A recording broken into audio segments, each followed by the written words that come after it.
happy Saturday. It's me, Kimberly. How's everyone doing? I wanted to hop on a quick live feed and I wanted to give you a tip. I'm about to admit something super embarrassing. Okay, so during the school year, because I'm still on school year terms, during the semester, I teach 3 classes, I take 4 classes. I am doing volunteer work with both the Chamber of Commerce and Safe House. I am a life coach for women in midlife who want to get back in touch with themselves. So I do business stuff. I do networking. Somewhere in there I watch TV and I rest and spend time with my family. So my home office becomes a hot mess. So I'm just going to show you. Okay? I hope you're sitting down. Okay. So this is, first, I love my room. It's magical. Okay. It is magical. But it becomes like, okay, a bit of, let me just throw everything everywhere. Okay. Everything everywhere. Okay. And, let me, over here too. Over here. Okay. So, let me turn this back around. So it gets a little crazy in this room. So about twice a year, at least once a year, sometimes twice a year, we get in here and we clean the room. And so when you first walk in a room that looks like this, it's overwhelming. I'm someone who will get overwhelmed with large tasks and then I just avoid them. I turn on the light and I go in the other room and watch Lifetime or something. So that can't be done because it's hard to work in a space that has gotten out of control. And part of that is, you know, we recently had Kevin's dad move in with us. And my stepdaughter gave up her bedroom. But then some of this stuff that's in this room was in another place. And it had to be moved in here. So stuff just hasn't been put away.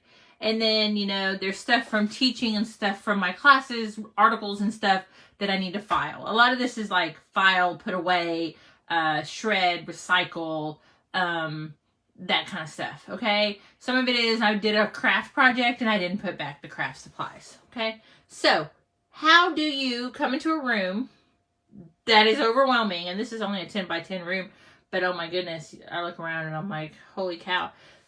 You divide it into zones, okay? You take the room and you break it down. So I'm going to show you. I do have a whiteboard in my office. This is a wonderful purchase because I do brainstorming and I do mapping. I do all sorts of stuff with this whiteboard. I write to-do lists. So what I've done is I've broken my room down into zones. Zone 1 is the desk. So that's the top of the desk. Top of the yellow table. You couldn't tell, but my craft table is yellow. Under the yellow table, the floor in front of the bookcase. So the green bookcase, all the stuff that was on the floor. The bookcase wall. So that means the bookcase and everything that's along that wall. The shelf under the whiteboard. So this shelf, which isn't in too bad a shape, but some of this stuff is not where it belongs.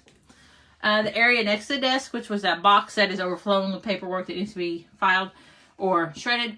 And then under the under the desk. So I made zones.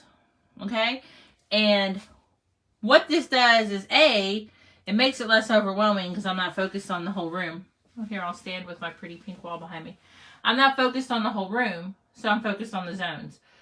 B, okay, it helps me stay in one area until I finish it because sometimes we'll get distracted and we'll move to another area and then we'll do something over there and we'll get distracted and move to another area and get distracted and it never gets done. This way we stay in a zone until it's done. Now if I find something in zone 1 that belongs in zone 4, I just set it aside. I set it aside so when I get to zone 4, I put it where it goes. Okay?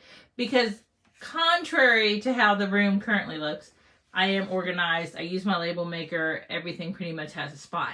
It's just that during the semesters, I am like, oh my goodness, let me just throw this to the side. So the zones help us stay focused. And then what we do is when we finish a zone, I can erase it off of the whiteboard. It'll be gone. It'll be finished. It'll look beautiful. So we're going to start this weekend and probably finish next weekend. Usually we divide it into 2 days. And so when the room is done, I'll do another. I don't know why I have the camera down there.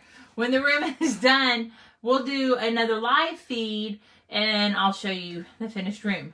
So As I mentioned earlier, I am a life coach for women 40 plus who want to reconnect with themselves, reconnect with their adventurous side, reconnect with their inner child, and just make the most out of the time they have left here on earth.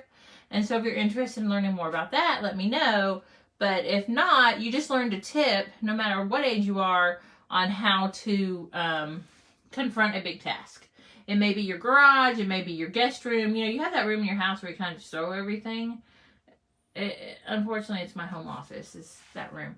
So anyway, if you have tips or you want to know more, you can drop questions below. Ooh, drop them below. Or you can give us your tips in the comments. And I hope everyone has a great Saturday.